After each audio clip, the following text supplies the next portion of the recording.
Nireka dusome iri jambo ry'Imana dusanga hano muri Yeremiya ibice 6:16. Uravuze ngo Uwiteka avuga ati nimuhagarare mu nzira murebe kandi mubaririze inzira za kera,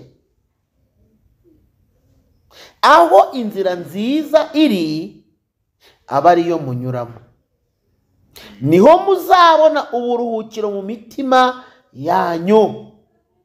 Ariko barahakana bati ntituzayinyuramo. Ezira 3:12-13 ravuze ngo ariko benshi mu batambyi n'abarewi n'abatware b'amazu y'abasekuruza n'abasaza bari babonye inzu ya mbere, babonye urufatiro rw'inzu rushinzwe imbere yabo, bararira cyane baraboroga.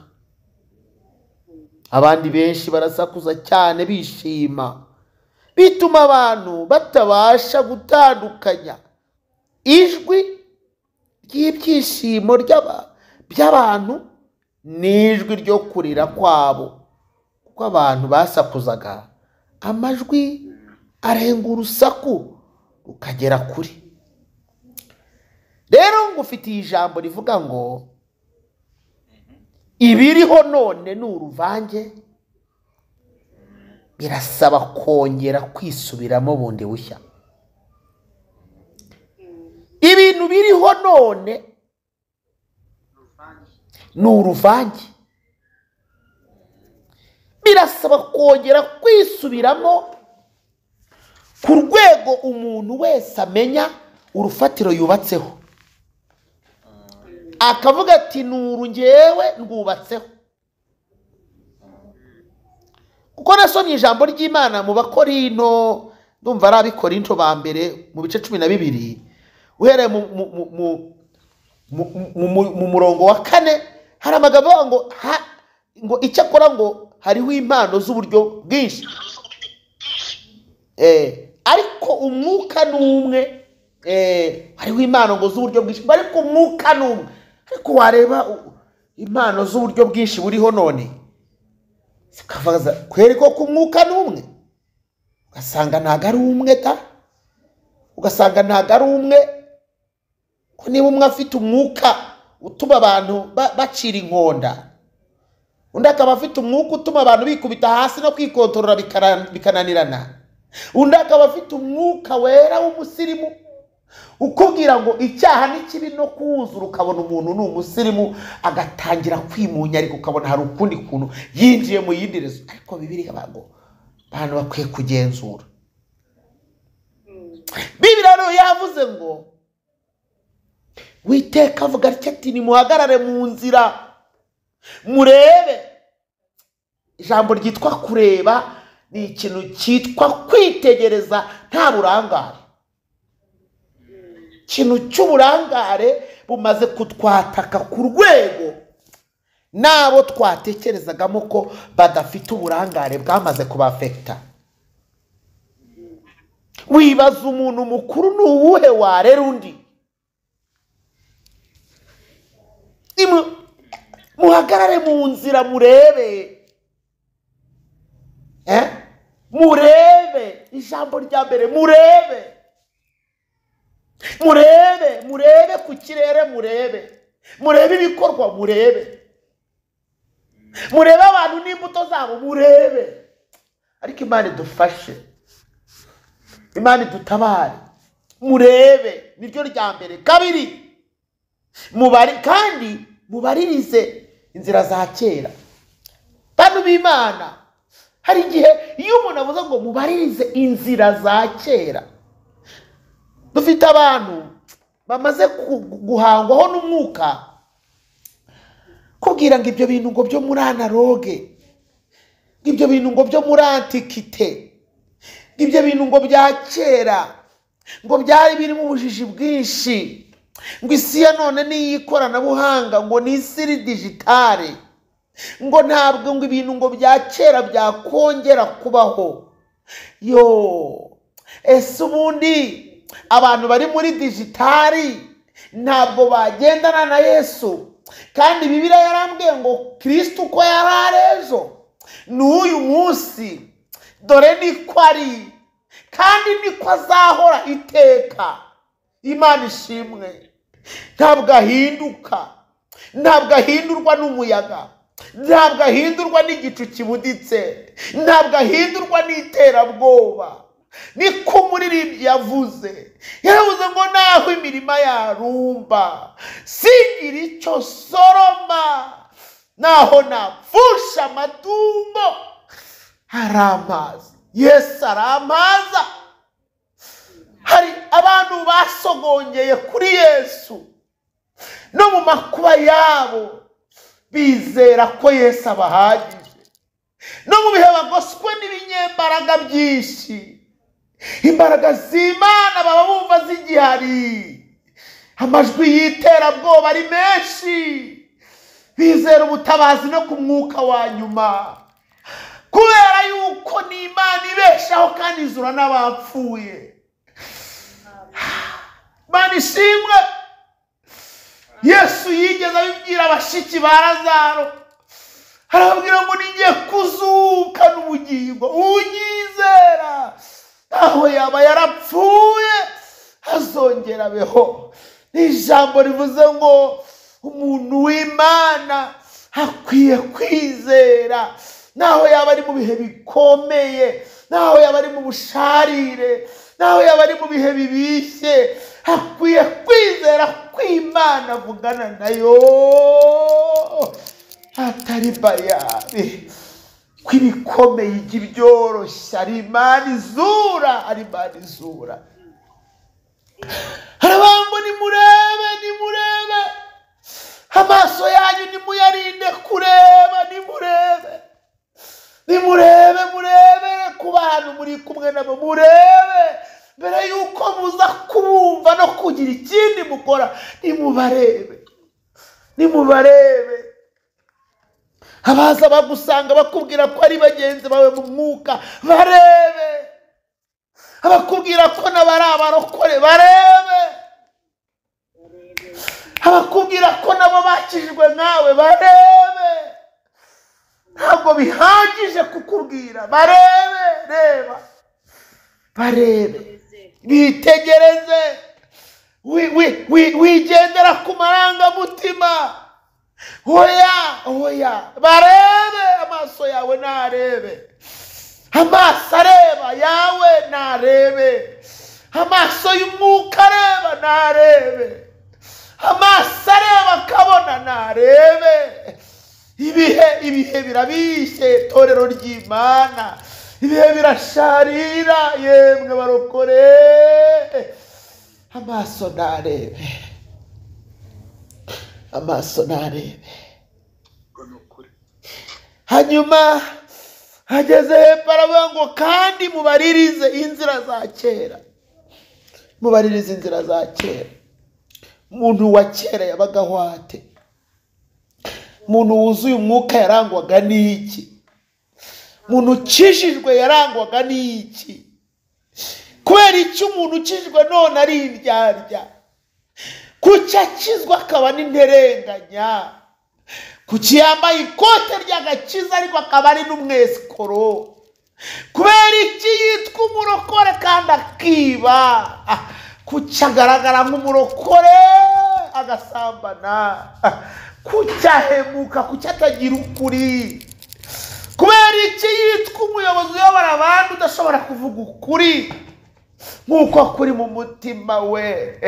Kuki atajya agira umwanya wo kunihira itorero? Niki yubatse ku ruhe rufatiro yigiye kurinde? Inzira za kera zimubamo. Ese ubundi ibyahembuza abantu abikura he? Imana idufashe, Imana itugirire neza. Korali Hoziyana yararirimbira abantu, mbese izina ryanjye ryanditswe mu gitabo, Mwami Yesu ndifuza kubimishurira. kugira ngo menye uko nkwiriye kwifata, hatejo ntazavaho nibeshye ubugingo, kuhanura ntacyo byamarira. Barakomeye baravuga ngo guhanura ntacyo byamarira, kuririmba ntacyo byamarira, kuvuga indimi ntacyo byamarira, kuba umunyacyubahiro ntacyo byamarira. Icyo nkwiriye ni ukumenya uko nkwiriye kwifata. Reka mbabwire ngo umuntu muri iyi minsi utari busaba Imana umwifato biraza kumugora. Mubaririze inzira za kera, aho inzira nziza iri aba ariyo munyuramo, niho muzabona uburuhukiro mu mitima yanyu. Merutse kubwira abantu ngo Uwiteka duture imisaraba yose itari uwa Kristo. Abantu batwaye imisaraba itari uwa Kristo, abantu batwaye imisaraba yatsikamiye umusaraba wa Yesu muri bo. Ndabaha urugero.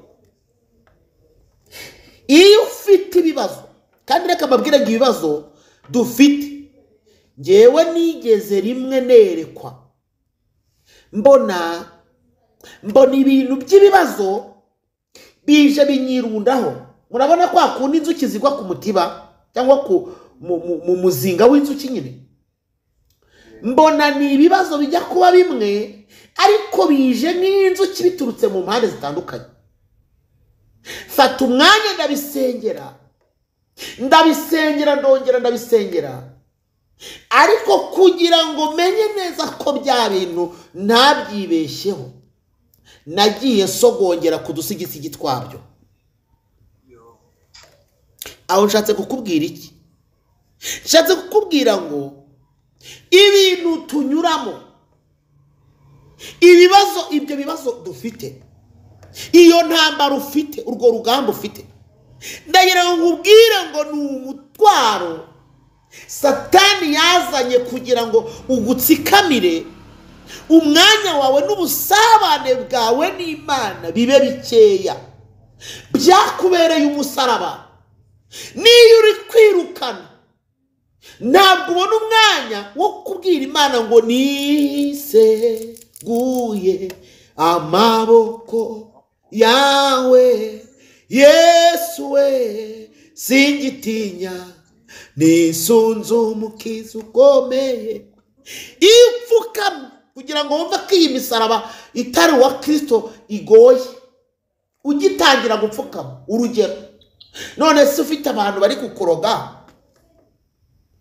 wabyimbye amaguru, cyangwa ufite ukuntu ubayeho, ufite ahantu ubuzima ubayemo bugoranye, wumva neza aho wikubise mu masengesho bakubwira ati abarozi bagiye gutuma wiruka ku musozi, cyangwa wacuruza ngo wagerayo ugasanga wahombye, waba se wafashe ideni rya banke, wacuruza ukabona mu kanya arayoyotsa ayo mafaranga, umwana wawe ukabona ari kugenda gucanga ubuzima bwe, cyangwa se ukumva nta mahoro ufite, ubanye nabi n'uwo mubana, n'ibindi.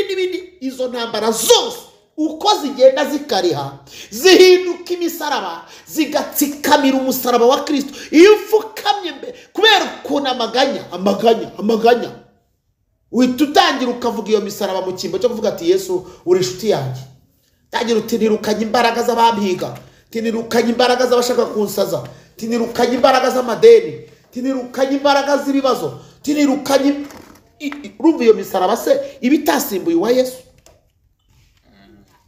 Kandi reka mbabwize ukuri bantu b'Imana, iyi misaraba turiho tuvuga cyangwa se ibi bibazo ubwabyo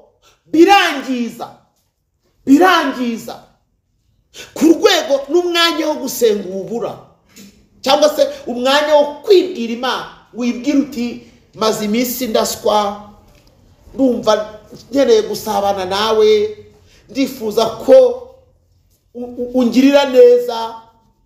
Kubera ubusereka ngubaza, ufite ikigeragezo cyo kutabyara kikumazeho igihe, ufite ikigeragezo cyo kudashaka ubona imyaka ikurenga, ufite ikigeragezo cyo kubona ufite abana babuze uko biga,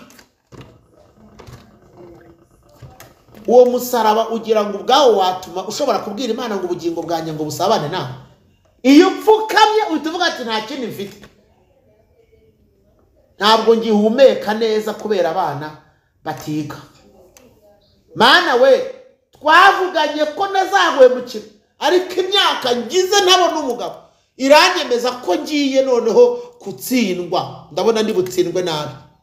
Mana we, wavuganye nanjye ngo uzama guheka no gukikira, ndabona imyaka yo kuba ngiye guhagarika urubyaro cyangwa se ngiye gucura, ndabona yansatiriye, ibyiringiro ntabyo, kereka n'umurere ibitangaza nka bimwe bya Sara. Mbibutse yuko ibitangaza byo kwa Sara ntabwo ari abantu benshi babyizera. Nimubaririze, mubanze muhagarare mu nzira murebe. Kabiri, mubaririze inzira za kera, inzira nziza aba ariyo munyuramo, niho muzabona uburuhukiro mu mitima yanyu. Reka mbabwire, imitima y'abantu irarushye, imitima y'abantu irarushye, kandi iyi mitima irushye mu buryo butandukanye. Uburyo nduhijwemo butandukanye n'ubwawe, uburyo uruhijwemo butandukanye n'ubwuriya, ariko ijambo ry'Imana ni ryiza. Hepfo hari abavuze ngo ntibazanyuramo. Impamvu bari kuvuga ngo ntibazanyuramo abangaba nibo babandi Bibiliya yakunze kutubwira, abo turabafite, twibwiraga yuko ari bene data, ariko iyo tugeze mu kaga n'amakuba niho tumenya yuko atari bene data by'ukuri. Iyo tugeze aho urukundo rw'abana b'Imana rugaragara niho tumenya ko tutari kumwe na bene data b'ukuri. Iyo tugeze aho umuntu aheka mugenzi we niho umenya yuko wahuye n'utari mwene so, ahubwo wahuye n'aba bene data b'ibinyoma, abo Pawulo yavuze ngo ni bene data b'ibinyoma. Abo ngabo abavuga yageze hepfo aravuga ngo hari n'abaje biyoberanyije ngo bameze nka Alexandre umucuzi w'imiringa. Alexandre umucuzi w'imiringa yamuvuzeho. Nibuka ko mu bintu bigoye biri gukubita hasi abantu b'Imana ni ukubaho umwe acurira undi dosiye itari ngombwa. Uzi ko umuntu aguza n'amayinite kugira ngo agusebye? Uzi ko umuntu aguza kugira ngo akaguza n'amamega we kugira ngo avuge inkuru itariyo? Nimubaririze tuzabona uburuhukiro mu mitima. Ageze hano hepfo aravuga hano muri Ezira ngo ariko benshi mu batambyi n'abarewi n'abatware b'amazu ya ba sekuruza n'abasaza bari babonye inzu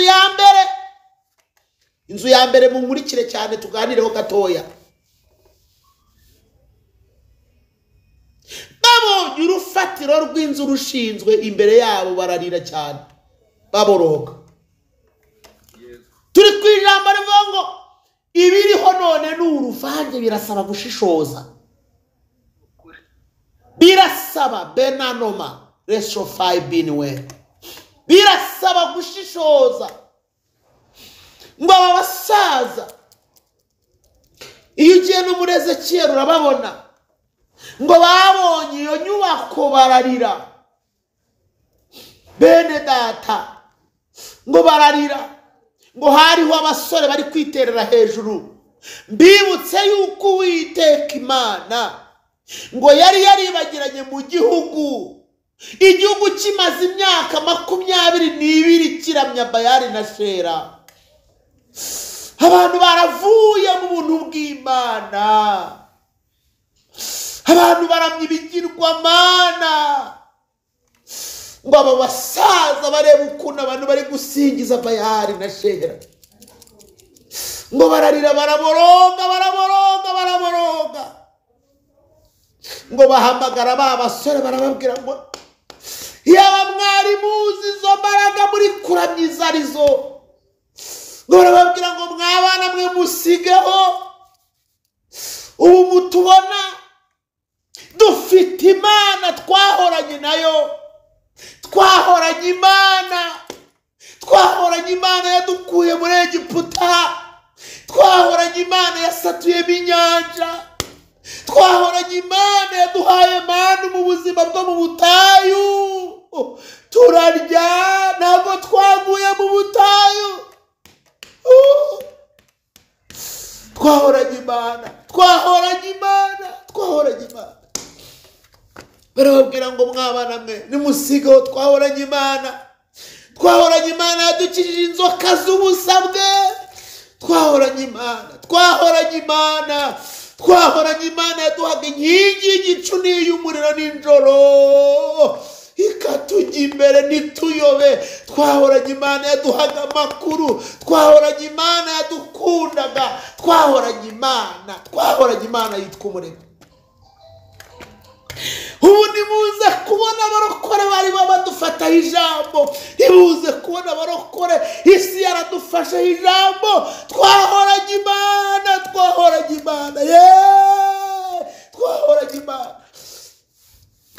Imana abantu batinyaga, twahoranye Imana abantu bubahaga, twahoranye Imana abanyamahanga batureberagaho, twahoranye Imana nta watuvogeraga, twahoranye Imana byatumaga twerekwa, twahoranye Imana urukundo rwacu rutavogerwa.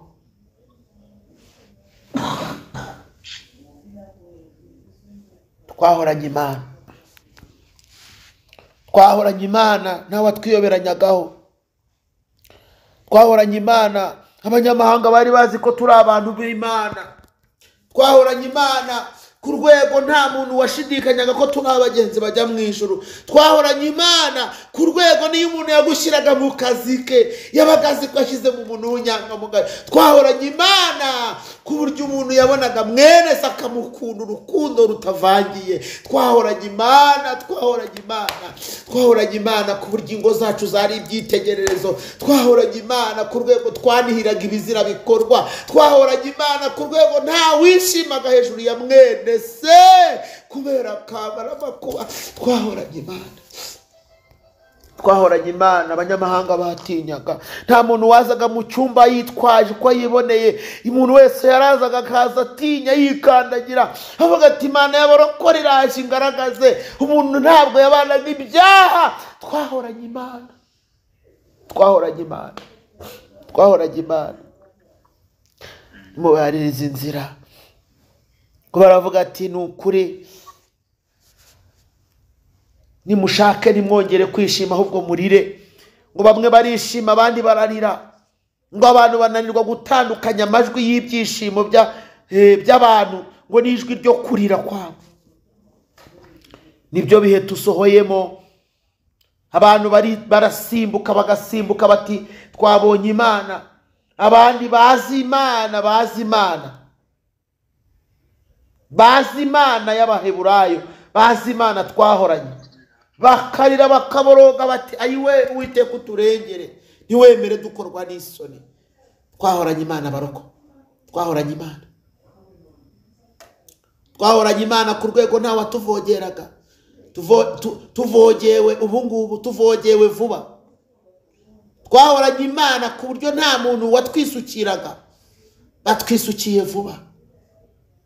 Twahoranye Imana ku buryo umuntu wese yabaga azi ko ahuye n'umuntu w'Imana. Twahoranye Imana bakozi b'Imana, twahoranye Imana torero ry'Imana, twahoranye Imana, twahoranye ibihe n'isi yari izi ko dufite. Twahoranye Imana, twahoranye Imana. Ndi mbede zalole kataridarai edi dezone fantari jevasi katode iniho nizimaire some lekotandoma, ndumva nifuza ko sebayi nikosanama lazingi ni waze more peki ya doma nasi ini westalone, ndifuza ko nk'abantu turi imbere y'Imana zelasi volia twinjira mu mwanya wo gusenga mu kanya gato. Dokita lasima twahoranye Imana na wabishidikanyagaho nukuri twahoranye Imana. Abanyamahanga baradutinyaga twahoranye Imana. Twararyamaga tukarota tukerekwa twahoranye Imana. Nubwo byabaga bimeze bityo, ariko nubwo abantu babaga bafite n'ibibazo n'ubukene, ariko twahoranye Imana. Umuntu yabwiraga mugenzi we akamubwira ukuri kuri mu mutima we. Twahoranye Imana. Nta munyamahanga watwisukiraga. Twahoranye Imana. Ntawe atinyukaga. Abarokore bari abantu badasanzwe, bari bafite ibihe bidasanzwe. Abarokore bari abantu bafite ubudahangarwa bukomeye. Abarokore bari abantu bashyira hamwe bakundirana. Nicyo kintu abantu babatinyiraga, ni uburyo babanaga, kandi ngo kubana kwabo kwiza barahuguranaga. Twahoranye Imana ku rwego umuntu yarizwaga nuko mugenzi we hari uko abayeho nabi. Twahoranye Imana ku rwego wabikiraga ibanga mwene so, ariko ubu ngubu abantu bashyirana hanze ku rwego amuvuga akamuvuga n'ahadakwiriye. Twahoranye Imana ku rwego wabikaga ibanga rya mwene so ukumva ubabajwe cyane n'ibiri kumubaho, kandi ukabona ni igisebo kuri wowe, ariko ubu uravuga ngo reka yumve. Twahoranye Imana ku rwego nta muntu umwe wishishaga mugenzi we. Twahoranye Imana wagendaga ukarya aho ubonye, ariko ubu aho ugeze ugapfa kurya uhavana akarya ukumve. Twahoranye Imana. Mana we nimubaririze inzira za kera zigaruke. Inzira za kera zigaruke. Inzira za kera zigaruke. Inzira zigaruke. Inzira zo odizalo somena itika solangini wiza neba idistance omena idekota. Inzira zubaka ubugingo. Inzira ziruhura abarushye. Inzira zituma umugenzi aruhuka. Inzira zituma ibyiringiro byabera bikomera. Inzira zituma kwishishanya n'ibindi bihagarara. Zongere zigaruke. Delas Shalai Dehova aliwa itro mergai ilva nesoferi enho me azo kentani inwa daile uezama ikansoneri iridrore yaba rekopia na stitorema ama isikantori grilbe nitita kongolema anaba zango teko tando die dai di conte de lo che adazani metafa adiwezamore estita nome canso memorita paide kofa. Oh, twahoranye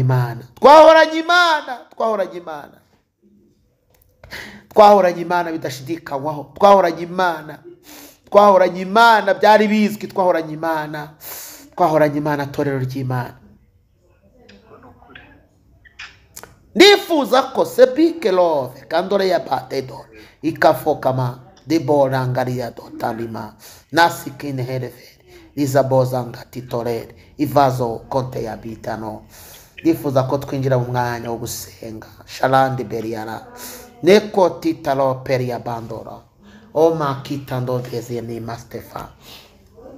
Bene data, ndifuza ko dusenga tukabwira Imana ngo ni wowe wenyine wagaruka.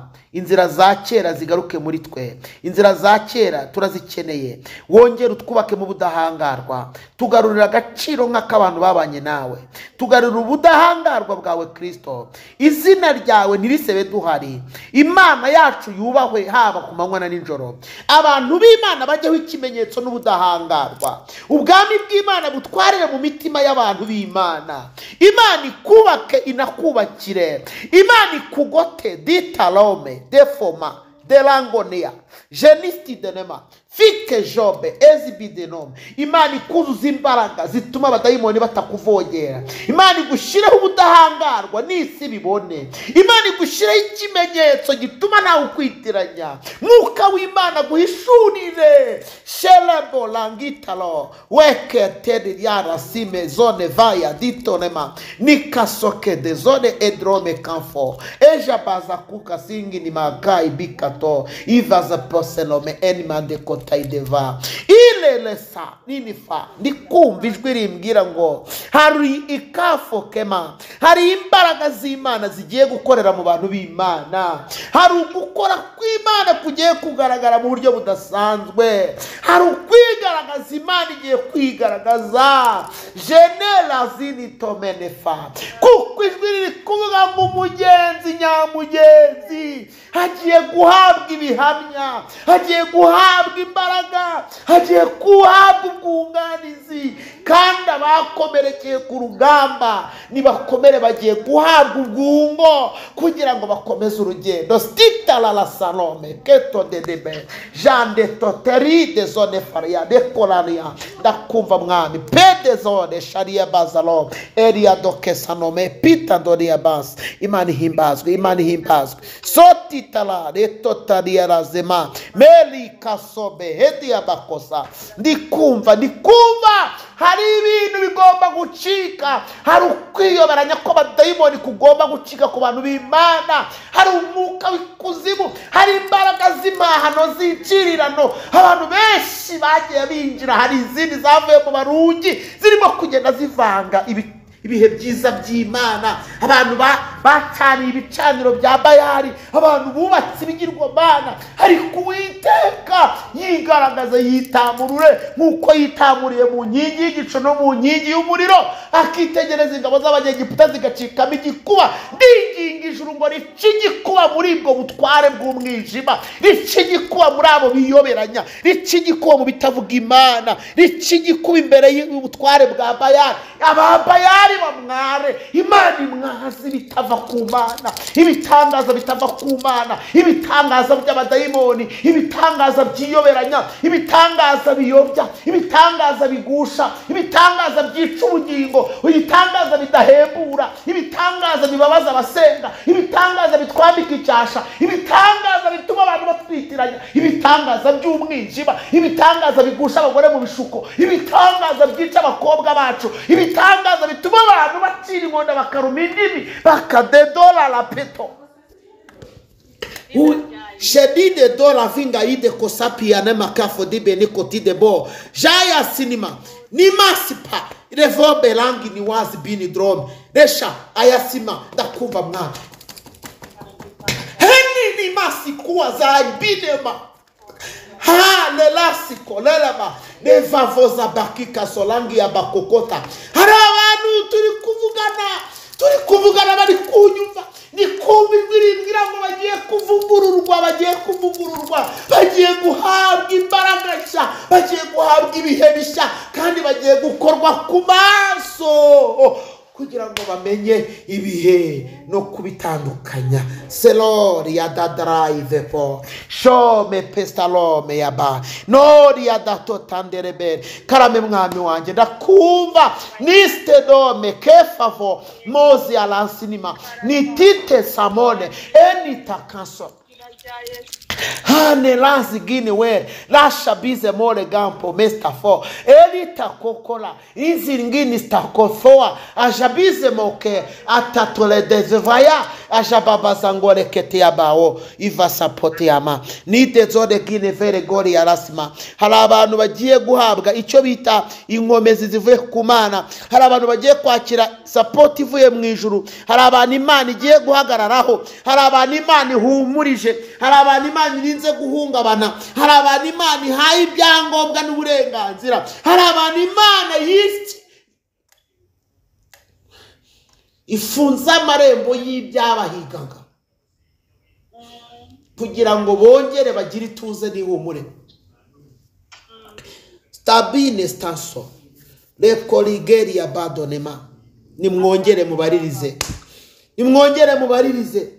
inzira za kera. Izi nzira ntabwo ziza mu buriganya, izi nzira ntabwo ziza mu kwishushanya, izi nzira ntabwo ziza mu ikintu icyo ari cyo cyose gihumanye. Izi nzira za kera ntabwo ziza bibiguzi. Ntabwo usengera umuntu ngo nurangiza umubwire ngo urane bya mirenge nawe atabigira. Izi nzira za kera we umusaraba ni bo bendera ryacu twebwe abakijijwe. tujya twemera n'isoni zawo niwe utuneshereza. Imana ishimwe, Imana ishimwe, Imana ishimwe, Imana ishimwe. Ndumva nifuza ko dusenga. Delande minigomea pelasiri drome be vekita zolaima idite kegeveva shaya siniva anima meketi katola. Abantu benshi banyweye amazi, inyota yabo irashira. Abantu benshi barahembuwe. Abantu benshi bakuweho icyo bita umwuka w'imboneranyi, kutabona no kudasobanukirwa, kwitiranya ibintu, sitelomenia.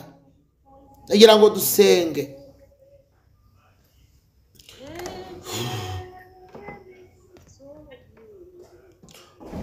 Yesu, Umwami Yesu bwazaza, Umwami Yesu bwazaza, Umwami Yesu bwazaza, tuzamure batunyurwe, bagenzi mube maso, muhore mwiteguye, nukuri databujuwo azazana bwazatinda, kandi amahoro azatwara isi, azakina barazishire.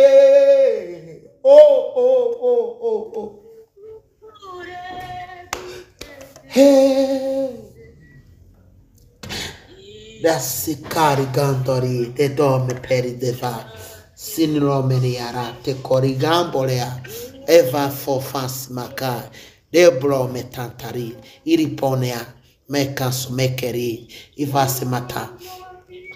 Ndagira ngo twinginge dozi makamfubaye